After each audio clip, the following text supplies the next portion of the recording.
দেশের জন্য যদি প্রয়োজন হয় তো করতেই হবে। আমরা তো আসলে একটা জনগোষ্ঠীর শত্রু। এখন জয় করে ওই যে আছে না যে রক্ষা করার চেয়ে অর্জনের চেয়ে রক্ষা করা কঠিন স্বাধীনতা।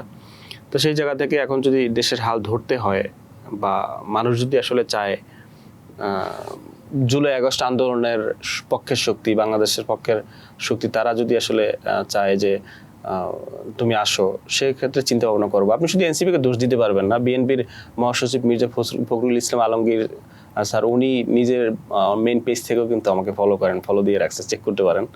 আচ্ছা চেক করে দেখব। তার মানে কি আমি বিএনপি করি?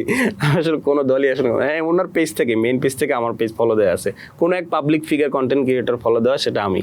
আচ্ছা ভিজিট করলে পাবেন। আচ্ছা আমি দেখবো অবশ্যই। তার মানে সম্পর্ক যে শুধু হচ্ছে এনসিপির সাথে বিপিন নুরুলের সাথে, বিষয়টা এরকম না ভাই। বাংলাদেশের পক্ষে যে আছে তার পক্ষে আছে। মানে হচ্ছে ব্যাপারটা হচ্ছে দেশের প্রয়োজনে যদি রাজনীতি করতে হয় আপনি ইচ্ছুক আছেন, এইটা হচ্ছে ব্যাপারটা।